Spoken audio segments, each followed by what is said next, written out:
Hello everyone, আজকে নিয়ে চলে এসেছি একটা কুইক বাটার চিকেন রেসিপি নিয়ে। হ্যাঁ, এটা শুধু অল্প করে 150 গ্রাম চিকেন দিয়েই করেছিলাম, যেহেতু এটা কুইক খাওয়ার প্ল্যান ছিল তাই জন্য।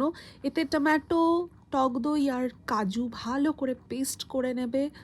আর এটা হচ্ছে সবার বাড়ির সেই প্রিয় মশলার কৌটো। তেলটা গরম করে আছে, এই খাবারটায় তেলটা কমই দেবে। আর শীতকালের পেঁয়াজ তোমাকে ততটাই কাদায় যতটা বোধহয় তোমার এক্সও তোমায় কাদায়নি, রাইট? তো এই পেঁয়াজটা কাটার পর চোখ মুছে পেঁয়াজ ভাজতে চলে গেছিলাম। পেঁয়াজটা ঠিক ভাজার পর ওর মধ্যে নুন, আদা রসুন পেস্ট আর জিরে গুঁড়ো, ধনে গুঁড়ো, গরম মশলা গুঁড়ো, লঙ্কা গুঁড়ো, হলুদ সব কিছু দিয়ে এরম করে ভালো করে নেড়ে নিয়ে তারপর মাংসর পিসগুলো দিয়ে দেবে। মাংস পিসটা দেওয়ার পর ওই পেস্টটা যেটা করে রেখেছিল টমেটোর, ওটা দেবে। তারপর কিছুক্ষণ নেড়ে কিছুক্ষণ জল দিয়ে ওপর থেকে ফ্রেশ ক্রিম দিয়ে একটু ভালো করে নেড়ে নিলেই তোমার চিকেন হয়ে যাবে রেডি।